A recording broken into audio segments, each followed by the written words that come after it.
Brother কেমন আছো সবাই? আশা করি সবাই অনেক ভালো আছো। আজকের ভিডিওটা অনেক বেশি ইন্টারেস্টিং হতে চলেছে, তো চলো শুরু করি একসাথে। চিকনকে চিকন বলতে নাই প্রিয়, কারণ চিকন মানেই আগুন।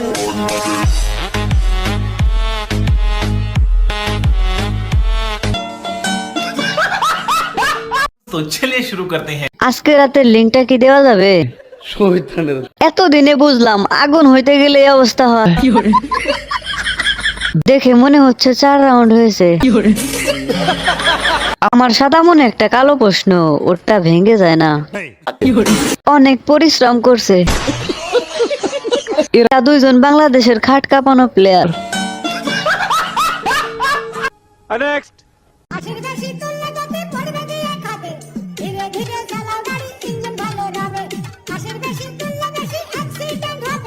আয়েশ আরাম আর কিচ্ছু লিখে না, চোদন আর খাওন। तो चलिए शुरू करते हैं। দেখে বোঝা যাচ্ছে আপু এতে খুব এক্সপার্ট। আপু মনে হয় 100 গতিতে গাড়ি চালিয়ে মজা বুঝে গেছে। ভাই ওরে কেউ জনিদার কাছে নিয়ে যাও। ঠিক আছে আপু, আমি আপনার ইশারা বুঝে গিয়েছি, রাতে আসতাছি। এদেরকে বাংলা ভাষায় কি বলে? বোঝা গেল আপুর অনেক দক্ষতা আছে, যেভাবে দেখাইতেছে।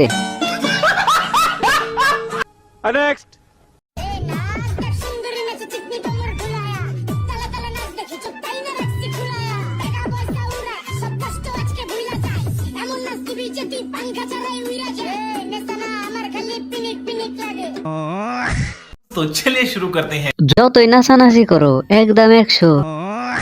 আমার পাপি মনটা পাহাড়ের দিকে আটকে ছিল। আমি নিশ্চিত হাতে তালি গ্রুপের সব সদস্য। চেহারা দেখে ক্রাশ খাইছি, পরে নাচ দেখে বাস খাইছি। বেশি কিছু না, ডেট ফেল গাঁজা খাইছে। মাথায় মাল চলে এসেছে, বাথরুমে গিয়ে ঝাঁকাতে হবে।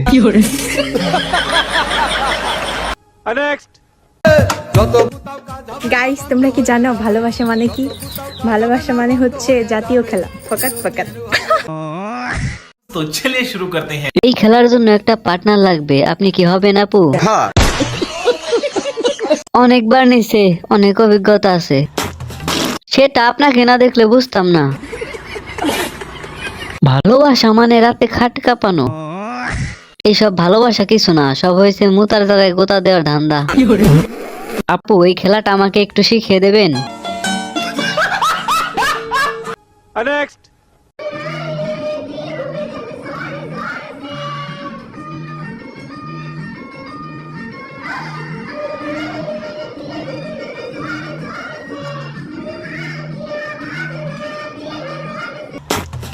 तो चलिए शुरू करते हैं। এদের ডাব ঘষাঘষির কারণে দেশে এত ভূমিকম্প।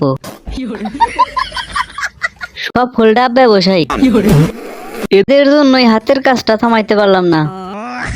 দুইজনে মিলে 2 লিটার দিয়ে শ্যামাই রান্না করে খাবো। ডাবের সাথে ডাবের ঘর্ষণের ফলে তাপ উৎপন্ন হয়েছে। সংঘর্ষটা ঠিকভাবে হয় নাই, কারণ একটা গাছ বড় অন্যটা ছোট। চিন্তা করো, ঠিকভাবে যদি সংঘর্ষটা হইতো তাহলে বাংলাদেশ থেকে দুধের ঢেউ সব ভারতে পৌঁছে যেত।